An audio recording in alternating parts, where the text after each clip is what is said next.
ये लेक्चर जो कैम्ब्रिज विद्यालय की जो प्रो वाइस चांसलर हैं वो और वहाँ के डायरेक्टर वो खुद आकर यहाँ पर वो लेक्चर दे रहे हैं। विद्या भवन ने उनसे अनुरोध किया कि जो कि स्टेम सेल वो सेल्स होते हैं जिससे कि बॉडी के ऑर्गन्स वापस रीजनरेट होते हैं। आजकल स्टेम सेल्स को प्रिजर्व करने की, जैसे ही बच्चा होता है स्टेम सेल्स को प्रिजर्व किया जाता है ताकि भविष्य में यदि उन्हें कोई जेनेटिक बीमारी हो, उसके पे शोध चल रहा है कि जेनेटिक बीमारी उस स्टेम सेल के यूज से कैसे ठीक की जा सकती है। आप लोगों को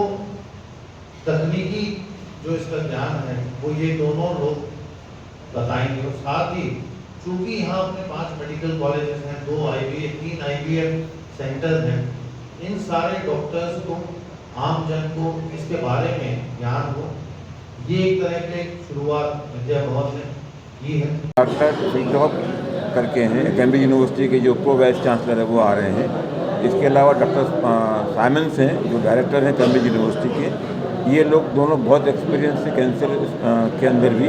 और जो नई टेक्नोलॉजी है जो एम्ब्रियो ट्रांसप्लांट है या आपका क्लोन है या जो आपके स्टेम सेल्स के बारे में, ये इन सब के बारे में बहुत बड़े विशेषज्ञ हैं और इनकी शोध पत्र कई जगह प्रकाशित हुए हैं। तो मुझे ये लगता है कि इनका आना और इनका जो सेमिनार करना यहाँ पर है, ये निश्चित रूप से हमारे उद्योग वासियों के लिए और डॉक्टर्स के लिए बहुत प्रेरणादायक और अच्छा रहेगा। केवल एजुकेशन के फील्ड में बल्कि आम जन से हर तरह से जुड़ा हुआ है। ये अपने 10 इंस्टीट्यूशंस के माध्यम से यहाँ के जन के कल्याण के लिए लगा हुआ है, चाहे वो एजुकेशन का क्षेत्र हो, चाहे वो पर्यावरण का क्षेत्र हो, चाहे वो स्किल डेवलपमेंट का क्षेत्र हो, युवाओं से, बच्चों से, और जो ऑलरेडी काम कर रहे हैं उनके लिए भी हम कोर्सेज लेके आ रहे हैं। तो विद्या भवन स्किल डेवलपमेंट में न्यू एजुकेशन पॉलिसी के इम्प्लीमेंटेशन में एक कारगर भूमिका निभा रहा है, साथ ही साउंड और मेडिटेशन के क्षेत्र के अंदर, और जो नए जहाँ होटल इंडस्ट्री को सपोर्ट करने के लिए नए स्किल डेवलपमेंट कोर्सेज,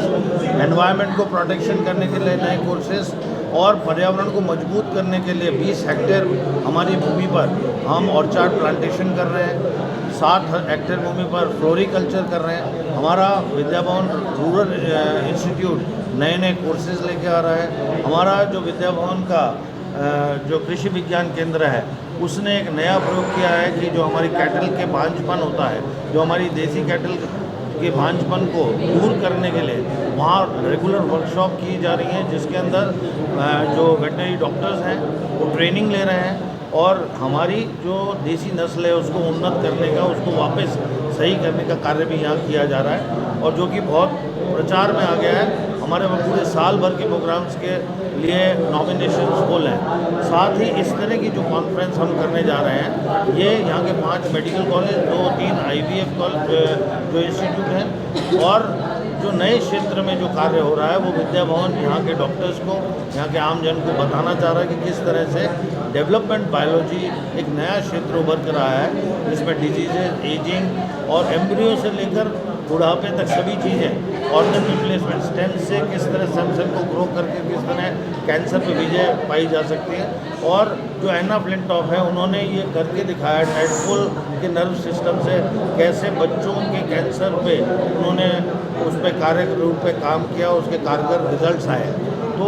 ये सारी चीज़ें हमारे यहाँ डॉक्टर्स को, हमारे आमजन को, हमारे जो मेडिकल के विद्यार्थी हैं उनको, और हमारे जो साइंस के विद्यार्थी हैं उनको ये पहुँचे, उन तक पहुँचे। और नवंबर में एक इंटरनेशनल कॉन्फ्रेंस हम वाटर और एनवायरनमेंट पे भी करने जा रहे हैं, जिसमें पूरे देश विदेश के लोग यहाँ पर उसमें पार्टिसिपेट करेंगे।